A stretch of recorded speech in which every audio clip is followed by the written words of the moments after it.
Conditional sentence का आज part 3 है। इसमें सारी चीज मैं आपको क्लियर कर दूंगा। वीडियो थोड़ा लंबा हो जाएगा, आप एंड तक वीडियो देखिएगा, एक एक चीज आपको क्लियर हो जाएगी। आइए शुरू कर रहे हैं। If you run fast you breathe heavily. If you run fast you breathe heavily. इसमें क्या है, अगर आप तेज दौड़ते हैं तो सांस आपकी तेज हो जाती है, आप सांस तेज लेने लगते हैं।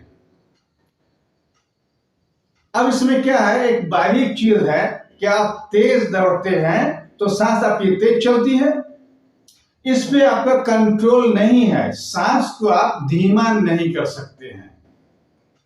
तो ये क्या है, ये एक सच्चाई है, ये एक रियलिटी है, ये एक ट्रूथ है, इसको ध्यान में रखिएगा। फिर अगला सेंटेंस देखिए, if we wake up late we miss the class. अगर हम लोग देर से जागते हैं तो क्लास मिस करते हैं। यह भी सच्चाई है, देर से जागिएगा आपका क्लास छूटेगा। If you work in the sun you feel hot. अगर आप धूप में काम करते हैं आपको गर्मी लगती है, गर्मी महसूस करते हैं। आप ये नहीं कह सकते हैं कि आप धूप में काम कर रहे हैं हमको गर्मी नहीं लग रही है, ये आपके हाथ में नहीं है। धूप में काम करेंगे गर्मी लगेगी। तो अब यहां पर क्या हम समझाना चाह रहे हैं कि इस तरह के सेंटेंसेस में जहां सच्चाई हो, रियलिटी हो, ट्रूथ हो, वहां पे दोनों पार्ट सेंटेंस का प्रेजेंट इन डिफिनिट टेंस में होता है। अब हिंदी में उसका आप जो बोले, जैसे if you work in the sun, आप धूप में अगर काम करते हैं, यू फील हॉट तो गर्म आपको गर्मी लगती है, या अगर आप धूप में काम करेंगे तो गर्मी लगेगी। हिंदी में आप जैसे कहें, अंग्रेजी इसकी यही होगी, if you work in the sun you feel hot. तो ये पार्ट भी सेंटेंस का प्रेजेंट इन डिफिनिट टेंस में है और ये पार्ट भी प्रेजेंट इन डिफिनिट टेंस में है। यानी इसको बोलते हैं सबऑर्डिनेट क्लॉज, इसको बोलते हैं मेन क्लॉज। अब सबऑर्डिनेट क्लॉज और मेन क्लॉज आपको अगर समझ में नहीं आता है थोड़ा सा क्लियर कर दें। मेन क्लॉज होता है जिसमें सेंटेंस का अपना मीनिंग होता है, जैसे यू फील हॉट आपको गर्मी लगती है। लेकिन सबऑर्डिनेट क्लॉज में जो सेंटेंस होता है वो दूसरे पर डिपेंड करता है। जैसे if you work in the sun, अगर आप धूप में काम करते हैं तो जब तक अगली बात नहीं कही जाएगी इसका मीनिंग कंप्लीट नहीं होगा। तो इसलिए ये हो गया सबऑर्डिनेट क्लॉज और ये हो गया मेन क्लॉज। तो इस तरह जहां सच्चाई हो वहां पे सबऑर्डिनेट क्लॉज और मेन क्लॉज दोनों प्रेजेंट इन डेफिनिट टेंस में होगा। ये भी प्रेजेंट इन डेफिनिट टेंस में होगा और ये भी प्रेजेंट इन डेफिनिट टेंस में होगा। इसको बोलते हैं जीरो टाइप। अब ये बात हो गई खत्म। अब थोड़ा सा इससे जुड़ी एक और बात ले लें।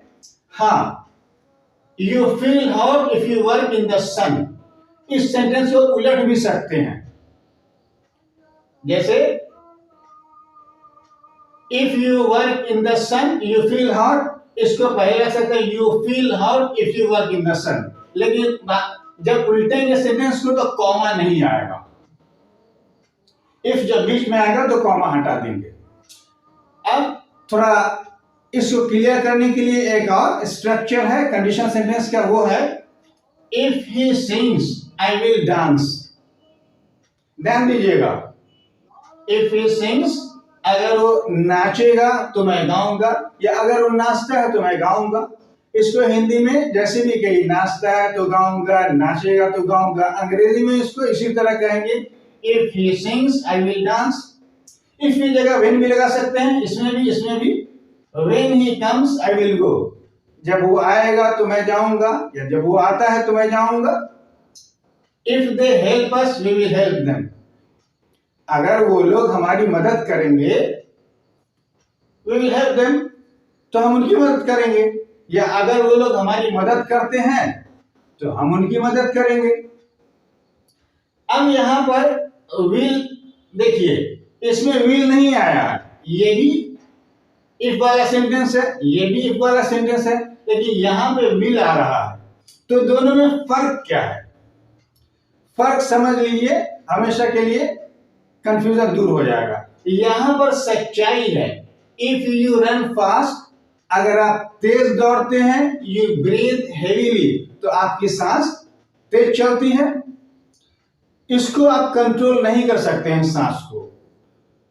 तो यहां पर सच्चाई है, जब सच्चाई आएगी तो दोनों पार्ट सेंटेंस का प्रेजेंट इंडेफिनिट टेंस में होगा। लेकिन यहां if he sings I will dance, अगर वो गाएगा या अगर वो गाता है तो मैं नाचूंगा। अगर वो गाता है जरूरी नहीं कि आप नाचेंगे, आप अपना प्रोग्राम बदल भी सकते हैं, इसमें सच्चाई नहीं है। When he comes I will go, जब वो आएगा तो मैं जाऊंगा। तो यहां भी ऐसा है कि आप अपना प्लान बदल सकते हैं, वो आएगा आप नहीं जाएंगे। If they help us, अगर वो लोग हमारी मदद करते हैं, we will help them, तो हम उन लोगों की हम लोग मदद करेंगे। जरूरी नहीं है कि आपकी मदद कर दिया तो आप मदद करेंगे, आप बदल भी सकते हैं अपना फैसला। तो जहां सच्चाई है देख लीजिए, वहां दोनों प्रेजेंट इंडेफिनिट टेंस में है। यहां पर सच्चाई रियलिटी नहीं है, यहां फैसला आदमी बदल भी सकता है।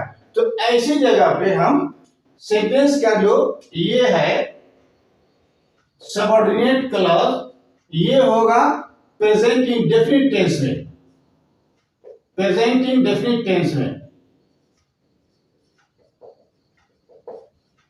अब ये जो दूसरा पार्ट है ये होगा फ्यूचर टेंस में, ये विल लगेगा। इसमें दो स्ट्रक्चर और आपको समझना है।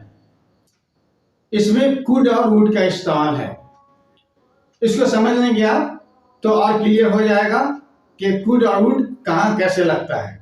देखिए सेंटेंस देखिए, if I study in Delhi I would do a part time job.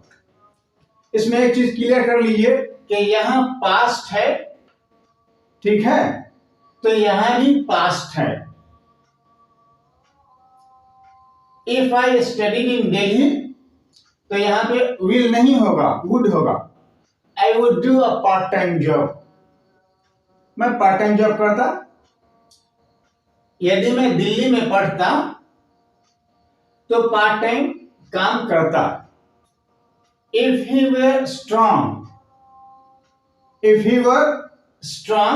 would defeat you. अगर वो मजबूत होता तो तुमको हरा देता। अब यहां पे एक चीज देखने की है, करता, काम करता, हरा देता। तो जब इस तरह आएगा काम करता, हरा देता, तो यहां पर हम लगाएंगे वुड। देखिए वुड, ये वुड लगेगा, ठीक है। अब इसी का अगला स्ट्रक्चर देखते हैं। यहां पे था काम कर पाता, हरा देता। अब है if I studied in Delhi I could do a part time job. Same structure है, थोड़ा सा फर्क आया है कुड के लिए। अगर मैं दिल्ली में पढ़ता तो पार्ट टाइम काम कर पाता। ये देखिए वहां तक करता, यहां कर पाता। एक सेंटेंस और ले लिए, if he were strong he could defeat you. अगर वह मजबूत होता तो तुमको हरा पाता। तो जब वुड आएगा तो क्या मीनिंग होगा, कुड आएगा तो क्या मीनिंग होगा।